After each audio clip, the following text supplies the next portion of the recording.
About a year ago, I decided to switch jobs, and I ended up interviewing at about easily a dozen different companies. Some were very good interviews, some were not so good interviews.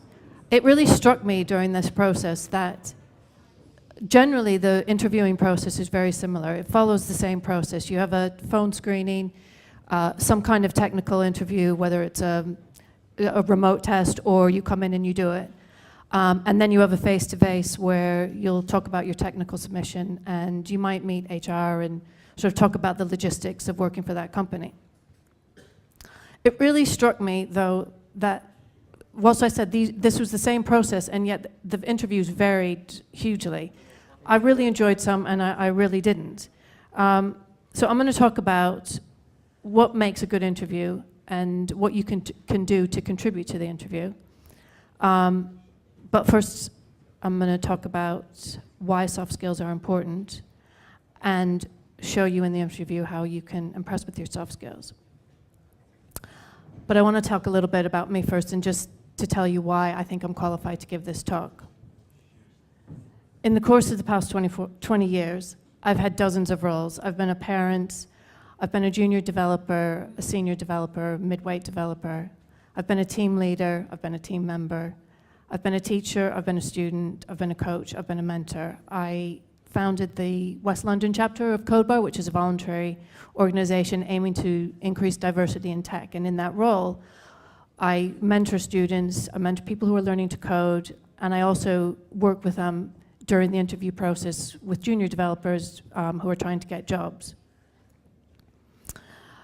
As a team member, I've participated in the interview process, both obviously trying to get a job and also on the other side of the table. As a junior developer and mid-weight developer, you can play an important part in the interview process, because if you are interviewing for a senior developer, you can actually assess how well the senior developer is at mentoring junior developers, which is an important part of a senior developer's role.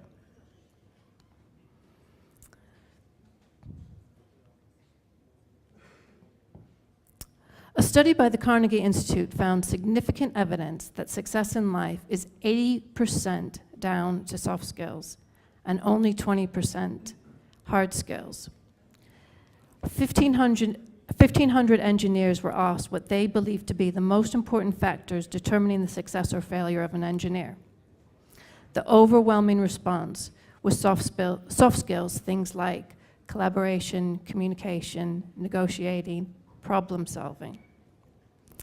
In 2016, the World Economic Forum published its Jobs for the Future report. They asked human resource officers and CTOs, and top people in a company, what they considered to be the most important skills needed right now and for 5 years in the future. Oh, I forgot how to use the red dot.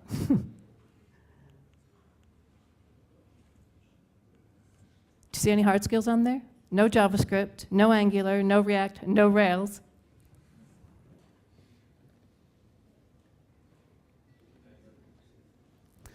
I want to focus, though, particularly on why soft skills are so important in our industry, for technical teams particularly. Agile teams rely on interpersonal skills. Think of the teams that you work in. We work with UX, UI designers, we work with business stakeholders, we work with front-enders, we work with back-enders, we work with testers, we work with QAs. All of us have our own terminology, all of us have our own objectives. In order for us to collaborate effectively, to work successfully as a team, we have to talk to each other. We have to be able to understand each other.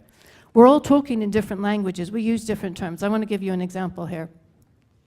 At a retro and there were product managers present, we were talking about where things failed because we were testing. And quickly, as we got on to testing, we started talking about Cucumber. Who knows what Cucumber is? Yes, enough of you. Good. Behavior-driven development test framework. At this point, the product manager turned to me and said, right, I kind of was with you until here, but what the hell does Cucumber have to do with testing? I mean, that's a valid point. And I made a joke. I was like, well, we haven't even gotten into gherkin yet. We also work in faster release cycles. That puts pressure on us as developers. When something goes wrong, we need to fix it quickly. And we need to communicate what the impact is on the business and on the user. That's all they care about. The business, all they care about is, when's my web page going to be back up? And how's it going to affect my bottom line? Trying to tell them something that is very technical isn't going to cut it with them. They're not going to understand. So we need to say, in non-technical terms, what the problem is and how it's going to be fixed and how long it's going to take. Additionally, when we think about delivering solutions, we need to think about budgets and time estimation, because if we deliver something that isn't on time, or it's over budget, if it's over budget, it may get canceled before it sees the light of day. And if it's late, it may be a solution that's too late to actually be of any use to our users or to our business. Hard skills are ineffective without soft skills. So the analogy here, think of a driver. He might have great mastery of his car, but if he doesn't know where he's going, or he's not able to read the map, there is a chance he's not going to get there. In most cases, this is also true for all jobs, not just technical jobs. Think of a salesperson. He might have unparalleled knowledge of his product, but if he's not able to close a deal, again, it's probably not going to be good enough. The same is true for us as developers. It doesn't matter how good your algorithm is. It doesn't matter how clean or maintainable your code is. If it doesn't deliver a solution that the business can use, it's no use, and it probably will get jettisoned. Oops.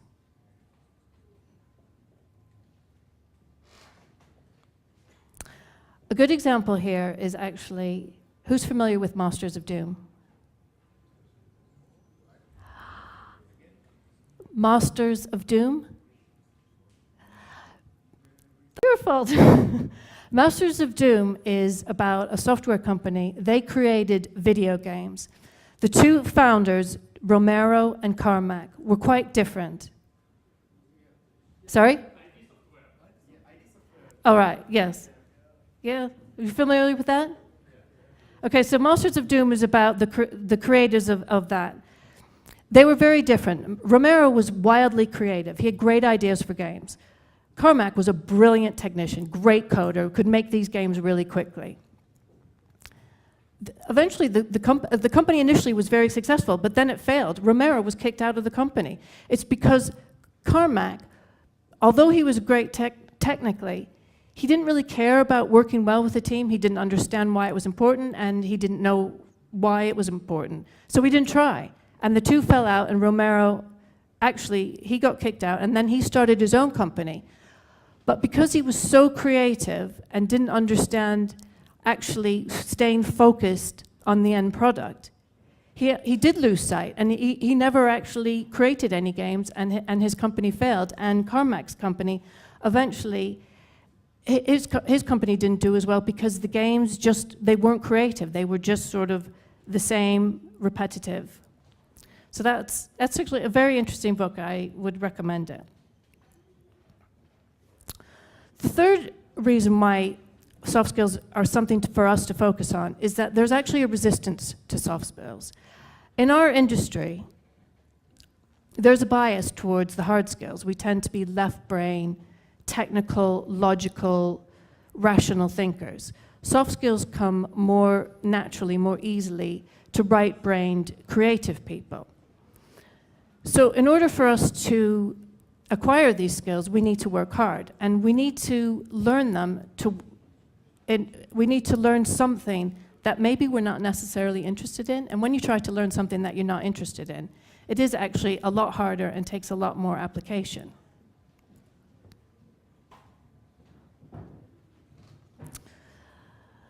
Soft skills aren't on the curriculum. They're not in education. The study that I referenced at the beginning of the talk about success in life being due to 80% soft skills was a study on the a study of engineering education and on how to improve education to get and find better engineers. Its objective was to identify how engineering education could be improved to produce more and better engineers. It concluded with a recommendation on how engineering education needed to be changed to take a more holistic approach to problem solving and relate engineering concepts to real-world situations. The approach would require integration of engineering concepts with concepts such as management and collaboration and creative thinking, i.e. soft skills. The interesting thing about this study was that it was done 100 years ago.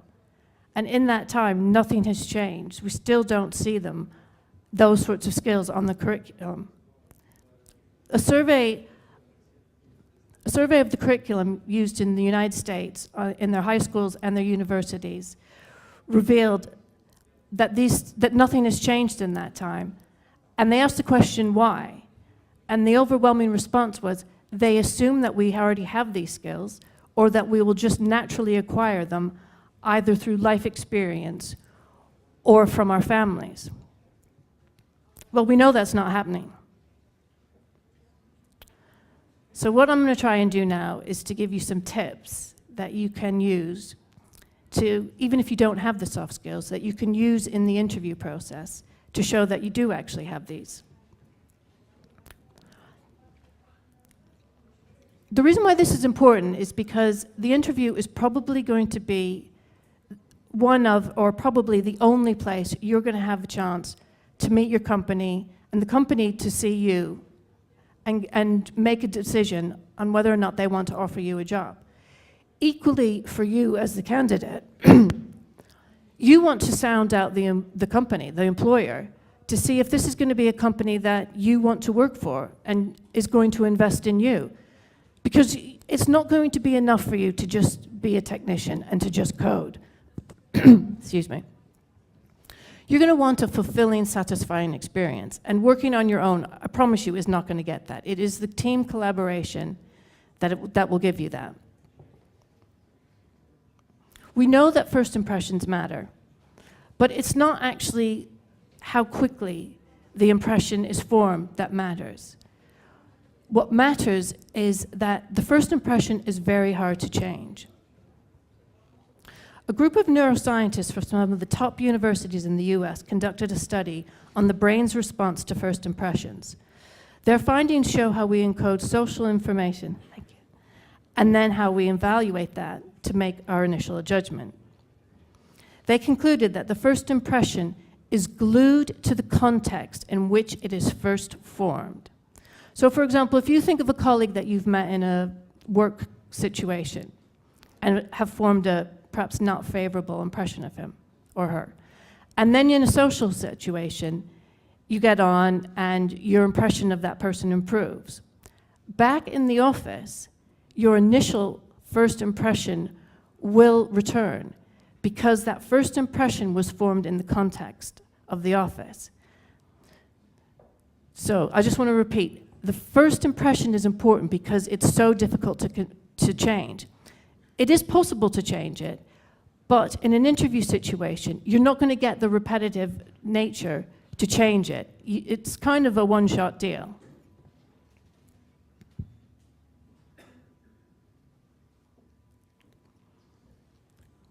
Okay, now I want to give you some tips, actually what you can do at the interview. And it's worth taking the time for this because this is where you're going to spend at least half of your life, at least more than half of your waking week. So it's really worth investing this time to think about it and prepare in advance. So first of all, cover the basics. Some of the stuff I'm going to say here might sound really obvious and you're thinking, why am I saying it?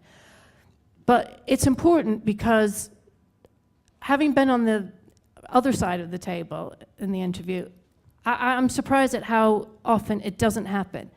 People turn up late, people haven't researched the company, people are just projecting a sort of negative impression.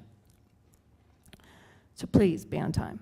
The second thing, dress appropriately. This, at the last time I gave this talk, this was the most controversial thing I said. And all I'm saying here is, I'm not saying wear a suit, but what I am saying is, think about what you're wearing, think about the company that you're visiting. If you're visiting a financial company, then maybe you should dress up a little bit. If you're with a startup, you know, or a company that you know doesn't care what you wear, then that's fine. But there are companies who do care, and part of the interview process is you will be meeting business stakeholders perhaps, or you'll be meeting HR people. And they are part of the whole process as well as the interview with the tech person. So all I'm saying is just give it some thought. If you decide not to do anything about it, that's fine, but at least consider it.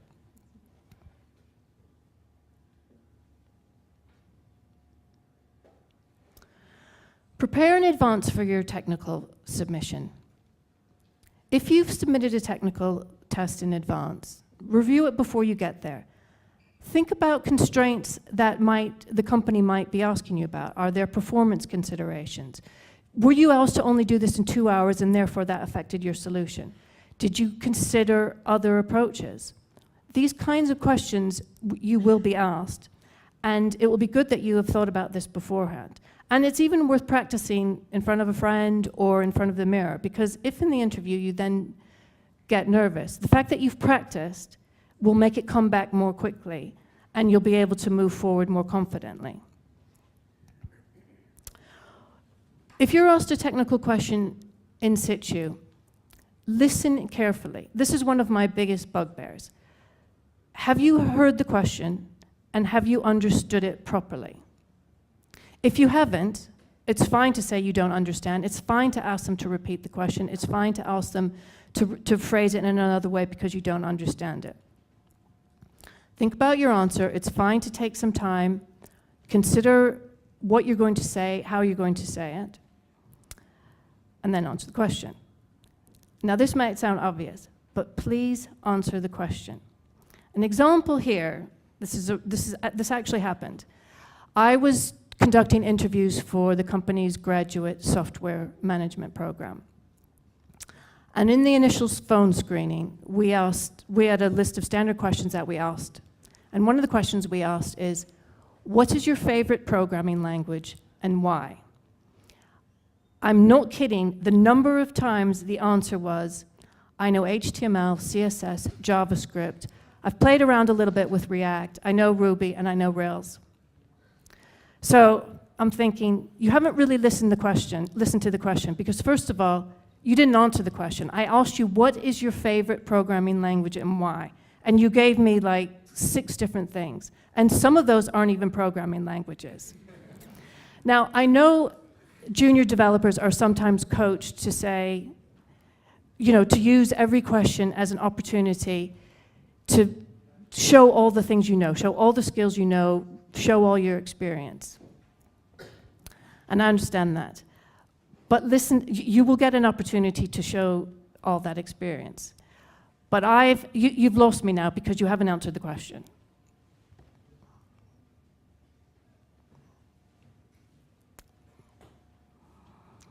Anticipate questions. Now, I've already talked about anticipating questions regarding your technical submission.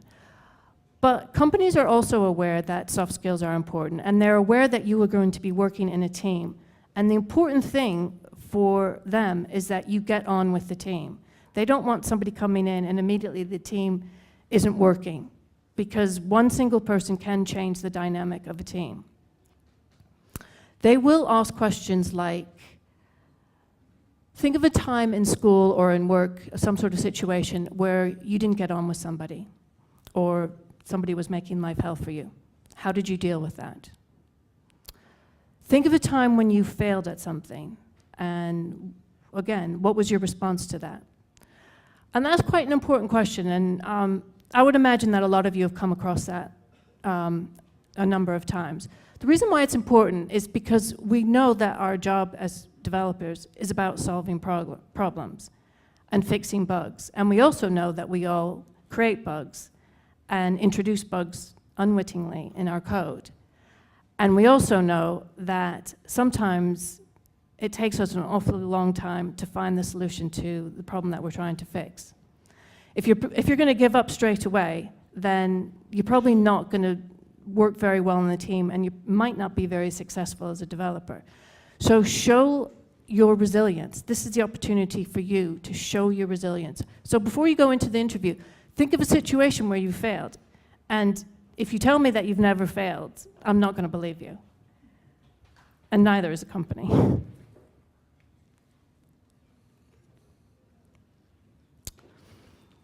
Do your research. I think this is quite an important one because it shows the company that you're interested in them as a company, you're interested in their goals, their objectives, their longer-term aims. It shows that you've taken the time as well. Now, I want to give two examples, two contrasting examples. I was conducting interviews for a company in London. It's a household name in England. I don't know if you've heard of it in Eastern Europe, but in England it's as well known as Google or Amazon.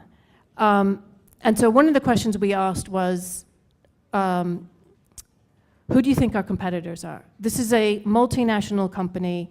They do retail clothing and food. So competitors could be Amazon, because Amazon is now starting to sell clothing.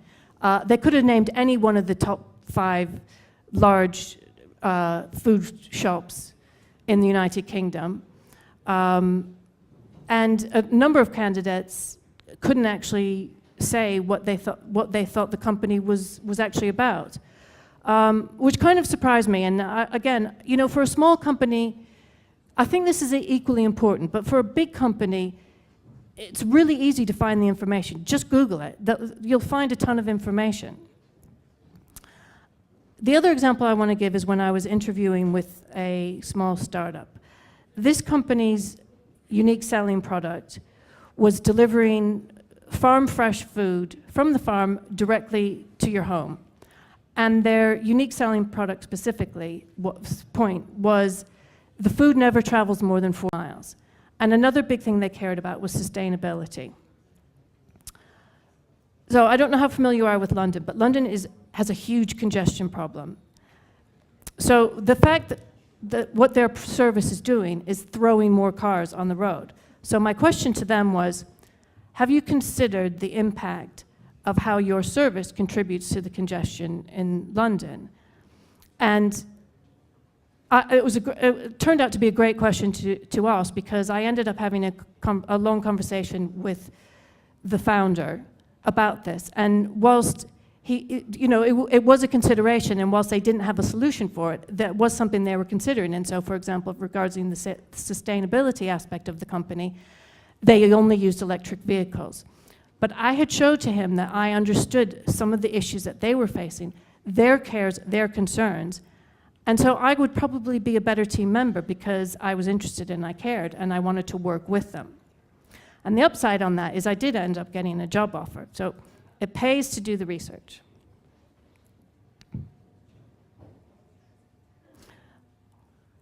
And finally, use this opportunity to find out how the company is going to work for you.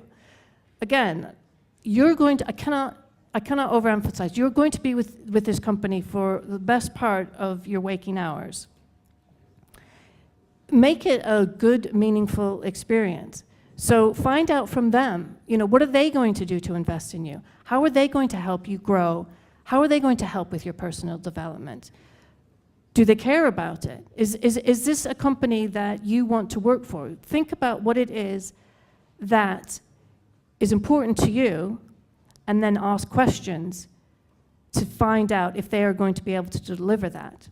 Again, this is communicating to the company that you've thought about this, that you're not just going to be a coding monkey, but that you are looking for a fulfilling, satisfying role, and how can they help you to do that? And you're in this together, and if you're both in this together, then you're probably going to have a better chance at success.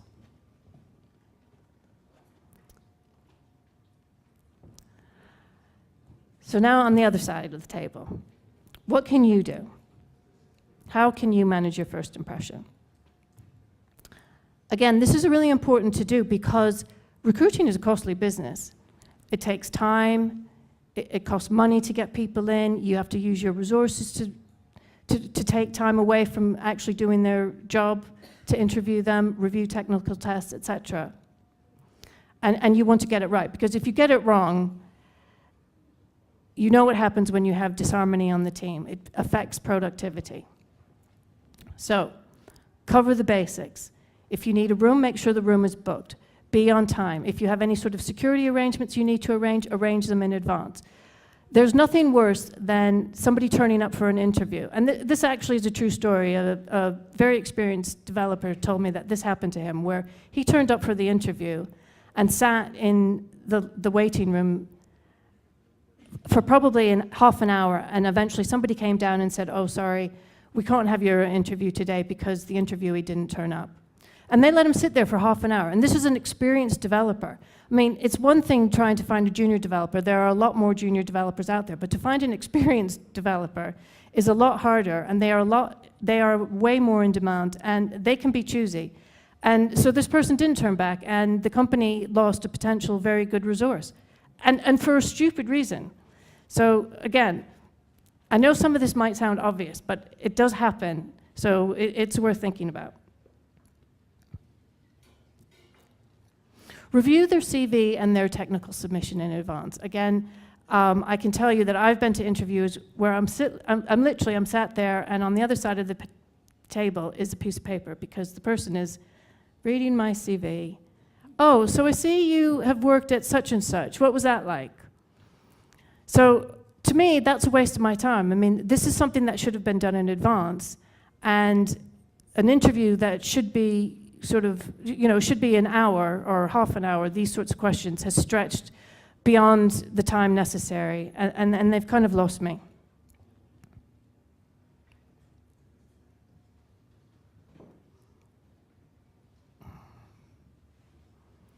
For you as the interviewer, it's the past experience is the best indicator of future success. So what I was talking about earlier regarding resilience.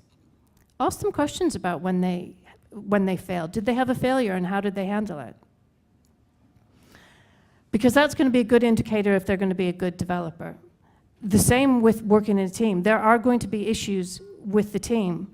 There are going to be personal issues, conflicts, people will sometimes be unhappy. But do they have the skills, or will they have the resilience to try and solve the problems rather than just go sit in a corner?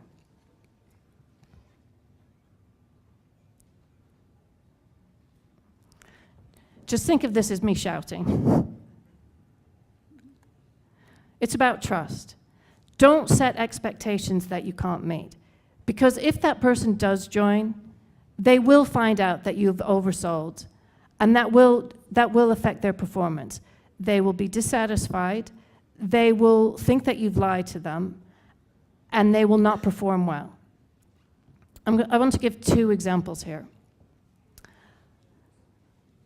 At one company I interviewed with, and I subsequently took the job, during the interview process, I said one of the things that was very important to me was to work in a medium-sized team. I wanted to work with junior developers, mid-weight developers, and senior developers who I could work with, learn from, and perhaps mentor. I wanted to improve my mentoring ability, but I also knew, as a sort of junior to mid-weight developer at the time, there was a lot that I still needed to learn. And I kind of really sort of harped on this at the interview. And I was assured numerous times that yes, I would be a part of a team of 5 to 6 developers. In fact, I was asked to come back to meet the team, because this team, they were a very good team, they were very tight, they worked very well together, and they wanted to make sure that a new person into the team wouldn't disrupt the dynamic too much. So this all sounded quite good to me. So that was fine. I actually had a really good pairing interview with one of the team, and on the back of that, I was offered a role and I accepted it. Day 1, I turn up, there's no team. There is literally no team. I am the only developer. You can imagine how that was when I started. I mean, I was very dissatisfied. I was angry. I felt the company had lied to me, and here I was in a role that I was not going to be able to work with people to learn from. I was not going to be able to collaborate with anyone. There was nobody to go and get help from in terms of how the systems worked. And my performance suffered. My performance suffered badly. I started making the kinds of mistakes that you just don't make. And it compounded itself. I became more negative, I made more mistakes, et cetera, et cetera.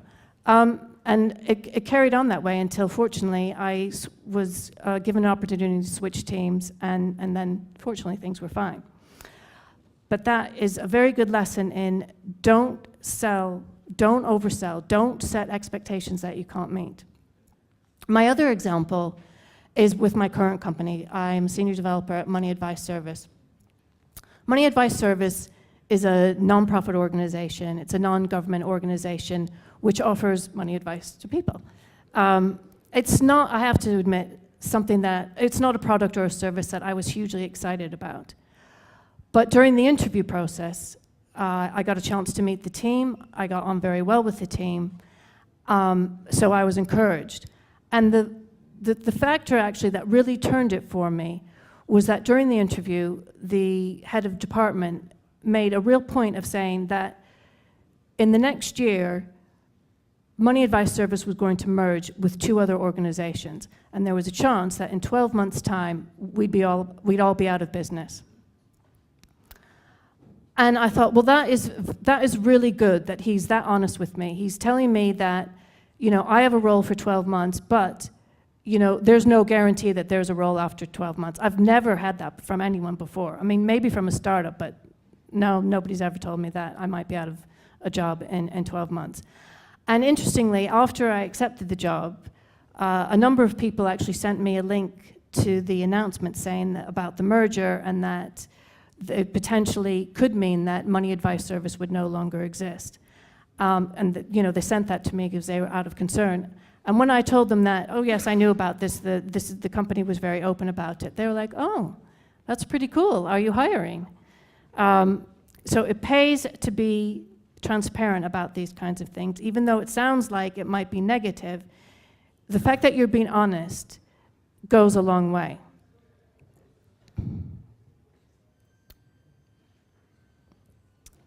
Recruiting is a costly process, both for the company and for the candidate. It's going to take a lot of time, it's going to take a lot of money. It's going to have a huge impact on your life if you get it right. It's going to have an even bigger impact on your life if you get it wrong. This is the opportunity at the interview where you sound each other out, where you are able to determine if you've got a future with this company. Are they going to invest in you long term? Equally for the company, this is the opportunity for you to sound out this candidate. Are they going to be more than just a coding monkey? Are they going to contribute to the long-term gains, the long-term objectives and aims of your organization?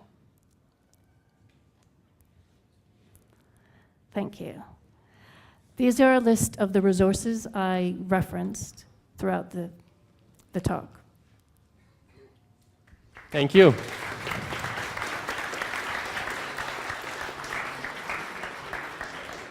And wow, we have a lot of can I questions. just say one thing? Sure. This is me, and we are hiring. So if you're interested. Let's start from this side, right? Hi, thank you for your talk. That's awesome. You're like talking to my life, and I'm struggling with that. I mean, interviewing candidates. And you were talking about first impressions. That's so important. And don't you think that candidates start to hack companies because they know about first impression, and they trying to impress you, but they are not really advanced or skilled enough, and so on. And the question is that I have in my practice that we took a really impressive candidate, and he is not that level what we expected. And we also took the man that not impressed at all, but he gave to the company a really huge benefit, and he was so soft-skilled and so on. So are there any techniques from your experience that will allow us to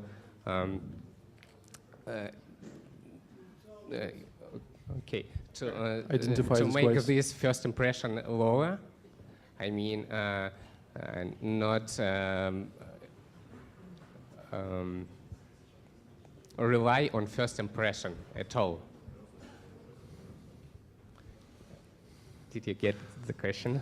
So I'm not sure completely of the question. Is it that you shouldn't rely on first impressions, or you need to be careful of I think first impressions? how do you match between the technical skills and first impression? Because you can get a good first impression, but later time you will find out this guy is not, he was selling. He's trying to oversell himself.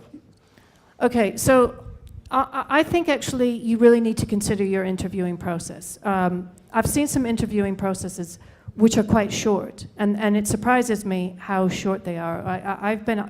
I've seen interview processes which are literally 1 hour. This person who you're interviewing is going to enter your company and your team, and is going to have a huge impact on your team. So I would think about your process and allow at least 2 hours for it. It doesn't have to be in one session. It could be longer, but you want to take the time to explore that this candidate does have whatever the qualities are that you are looking for, and therefore you have to do your homework and figure out what the qualities are that you're looking for and what questions you're going to ask to be able to elicit whether or not this person has those qualities. I think for a technical candidate, I think pairing with the team, and I know a lot of people might disagree with this, but I actually think pairing, doing some kind of technical question or test, don't want to use test, but some kind of pairing on a technical nature is invaluable in determining how well people are going to fit into the team. I know my answer might be controversial because as a candidate, it's very difficult. If you're currently working, it's difficult to take the time off or find the time to actually go to that kind of, to go to a long session. One of my interviews I went to ended up being 4 hours, and I ended up not taking the position. But I learned enough about that company to know that I didn't want to join that company. And in that 4-hour session, I met with people across the board. I met with technical people, I met with HR people, I met with business people. So I got a full understanding of the company, and I got a good understanding of what my day would be like there. So I think from the interviewer's perspective, it's the same kind of thing. If you put the interviewer in different situations, you'll get to a point where they can't just be sort of on and giving you the sort of practiced first impression. You'll see more of themselves. Does that help? Right, have a question on that. Okay, thank you for your talk. It was somewhat insightful. And do you ever mind about creating an open source movement or project which will contain actually the main ideas that you covered, the view from the interviewer and view from the actual employee, and which will cover the risks and explanations of points that you've covered. I think it's pretty interesting because every time when you actually start the interview, you could forget something and in form of, for example, the checklist or something that you could fork for your project and just extend with your own rules, have shared logic for everybody in the company about what you expect, what you should learn about employee, and the same for others. What did you thought about it? Because I think our company also could fork such project, and we are also interested in this topic because it's pretty hard to find the proper engineer with good experience at the same time that will fit actually the company culture. So if I understand the question, did I think about starting an open source Yeah, project? true. No, I haven't thought about that, but that's a good idea. I know, because as you say, a lot of companies are doing that. Certainly in our organization, we have started doing that because we are in the position where suddenly we're not just looking for one engineer, we need a few now. We are doing that to streamline the process. That would be one benefit, obviously. Two, it will save you time in the long term because you've obviously done the thought and the preparation, so you can just refer to it. Everybody's on the same page. So yeah, that's a good idea. And also, I know, as I said, I know a lot of companies are doing something similar. Airbnb, I spoke to an engineer from there, and they're doing that, and they're actually creating some sort of scorecard, which, you know, again, is something to use as a reference. But yeah, that's a good idea. Nice, thank you. Okay, we have time for one last question. Let's give us this one. Thank you. I wanted to ask you about remote workers, and is it, in your opinion, harder or easier to hire and to work with people remotely? I think to hire remote workers, it's definitely harder because the face-to-face interview, you know, you can't beat that. So I do think it's harder to hire remote workers. I don't necessarily think it's harder to work with remote workers, but I do think you need to think about it, and you need to put in place processes that will facilitate remote working. And just as an example, think of the language and the cultural differences that you may come across with remote workers in your team. The fact that we have different accents, or I mean, we're taught how to say vowels, pronounce vowels differently, can really impact your understanding in a conversation remotely, which is fine, but you need to have the skills and you need to think about, right, well, what's the best way we can work with remote workers when we need to have a conversation? Is it Skype? Is it Slack? Whatever. But it's you know, that's the important thing, is to think about it. All right, thank you, Margo, for being here.